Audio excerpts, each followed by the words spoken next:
आप सभी का स्वागत है टेक्निया टीवी पर। मैं ध्यानची शर्मा और वक्त हो चला है आज की 10 बड़ी खबरों का। साल 2024 में 7.5 लाख से ज्यादा भारतीय स्टूडेंट्स उच्च शिक्षा के लिए विदेश में पढ़ाई करने गए हैं। हालांकि 2023 की तुलना में विदेश जाने वाले भारतीय स्टूडेंट्स की संख्या में थोड़ी गिरावट आई है। 2023 में करीब 9 लाख भारतीय स्टूडेंट्स विदेश में पढ़ाई करने गए थे। ये आंकड़ा 2020 से लगातार बढ़ा है। 2020 में कुल 2.5 लाख के करीब भारतीय छात्र विदेश गए थे, जबकि 2021 में ये आंकड़ा बढ़कर करीब 4.5 लाख और 2022 में 7.5 लाख से अधिक रहा है। शिक्षा राज्य मंत्री सुकांत मजूमदार ने सोमवार को लोकसभा में एक प्रश्न के जवाब में ये आंकड़े पेश किए हैं। सुप्रीम कोर्ट ने पंजाब के 1158 असिस्टेंट प्रोफेसर और लाइब्रेरियन को नई नियुक्ति होने तक अपनी सेवा जारी रखने की इजाजत दे दी है, जबकि 14 जुलाई को सुप्रीम कोर्ट ने पंजाब में भर्ती प्रक्रिया में खामियों के चलते 1158 असिस्टेंट प्रोफेसर और लाइब्रेरियन की नियुक्ति को रद्द कर दिया था। कोर्ट ने पंजाब सरकार से यूजीसी के नियमों के अनुसार नए सिरे से नियुक्ति प्रक्रिया शुरू करने का निर्देश दिया था। इसके बाद पंजाब सरकार ने छात्रों की पढ़ाई प्रभावित होने की बात कहते हुए याचिका दायर की थी, जिस पर सुप्रीम कोर्ट ने पुराने प्रोफेसर और लाइब्रेरियन की सेवाएं जारी रखने की अनुमति दी है। केंद्रीय माध्यमिक शिक्षा बोर्ड की परीक्षाओं की कॉपियां अब डिजिटल रूप से चेक की जाएंगी। बोर्ड ने उत्तर पुस्तिकाओं के डिजिटल मूल्यांकन को लेकर अनुभवी एजेंसियों के चयन को मंजूरी दे दी है। डिजिटल रूप से कॉपियां चेक होने से कॉपियों के मूल्यांकन में लगने वाले समय की बचत होगी, साथ ही मूल्यांकन की सटीकता और पारदर्शिता भी बढ़ेगी। इस तकनीकी व्यवस्था से छात्रों को समय पर उनका परिणाम भी मिल सकेगा। हालांकि वर्ष 2014 में 10वीं और 2015 में 12वीं कक्षा के बोर्ड एग्जाम में कुछ चुनिंदा विषय की कॉपियों का मूल्यांकन ऑन स्क्रीन किया गया था। वहीं अब बोर्ड इस तकनीक को धीरे धीरे सभी विषयों में लागू करने की योजना बना रहा है। मुंबई में देश का पहला प्राइवेट गणित रिसर्च सेंटर खोला गया है। इस रिसर्च सेंटर का नाम लोढ़ा गणितीय विज्ञान संस्थान रखा गया है। इस गणित रिसर्च सेंटर को लोढ़ा फिलैंथ्रोपी फाउंडेशन फंडिंग करेगा।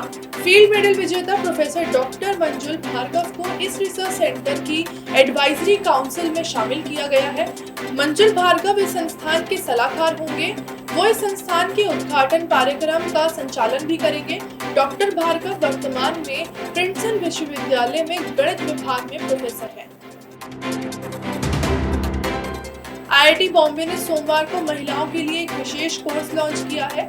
यह कोर्स आईआईटी बॉम्बे की देसाई सेठी स्कूल ऑफ एंटरप्रेन्योरशिप ने डिजाइन किया है। कोर्स महिला प्रोफेशनल्स, उद्यमियों और मैनेजर्स को जनरेटिव एआई में व्यवहारिक कौशल सिखाने के लिए डिजाइन किया गया है। जनरेटिव एआई के इस विशेष एडिशन का नाम gen AI for business a hands on introduction रखा गया है। यह कोर्स 11 से 13 सितंबर तक ऑनलाइन आयोजित किया जाएगा। इच्छुक उम्मीदवार 9 सितंबर तक पंजीकरण करा सकती हैं।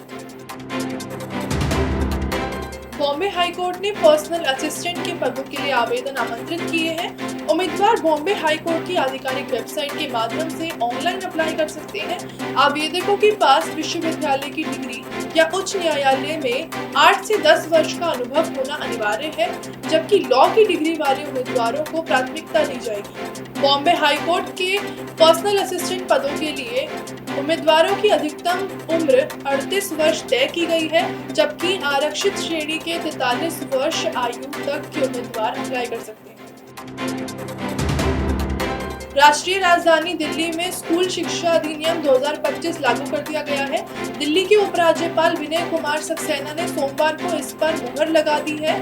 दिल्ली सरकार ने इससे संबंधित अधिसूचना जारी कर दी है। इस कानून में स्कूल की फीस बढ़ाने संबंधी नियम बनाने में अभिभावकों को भी शामिल किया गया है। इस अधिनियम के तहत दिल्ली के प्राइवेट स्कूलों को फीस बढ़ाने से पहले तैयार की गई कमेटी से औपचारिक अनुमति लेनी होगी। नियमों का पालन न करने पर स्कूलों की मान्यता भी रद्द की जा सकेगी। Institute of chartered accountants of India ने सीए इंटर और फाइनल की परीक्षा के लिए एडमिट कार्ड जारी कर दिए हैं। परीक्षाएं सितंबर सेशन के लिए आयोजित की जा रही हैं। उम्मीदवार ICAI की ऑफिशियल वेबसाइट से एडमिट कार्ड डाउनलोड कर सकते हैं। एडमिट कार्ड डाउनलोड करने के लिए उम्मीदवारों को अपने रजिस्ट्रेशन नंबर और पासवर्ड का इस्तेमाल करना होगा। फिलहाल सीए इंटर और फाइनल की परीक्षा 3 सितंबर से शुरू हो रही है। राजस्थान की वर्धमान महावीर ओपन यूनिवर्सिटी ने PTET दूसरे राउंड की काउंसलिंग के लिए सीट अलॉटमेंट रिजल्ट जारी कर दिया है। दूसरे राउंड की काउंसलिंग में भाग लेने वाले स्टूडेंट्स यूनिवर्सिटी की ऑफिशियल वेबसाइट पर जाकर रिजल्ट चेक कर सकते हैं।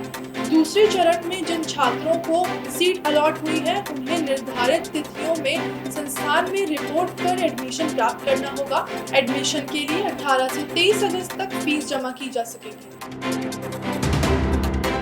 बिहार कर्मचारी चयन आयोग की CGL 2025 की परीक्षा के लिए आवेदन स्थगित कर दिए गए हैं।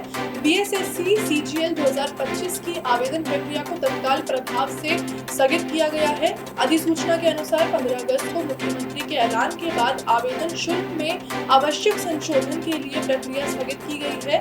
फिलहाल BSSC CGL 2025 के तहत 1481 रिक्तियों के लिए 18 अगस्त से आवेदन शुरू होने थे। अब आवेदन की प्रक्रिया को फिर से जल्द ही शुरू किया जाएगा। आज के लिए बस इतना ही। बने रहिए टेक्निया टीवी पर और चैनल को लाइक, शेयर, सब्सक्राइब जरूर करें।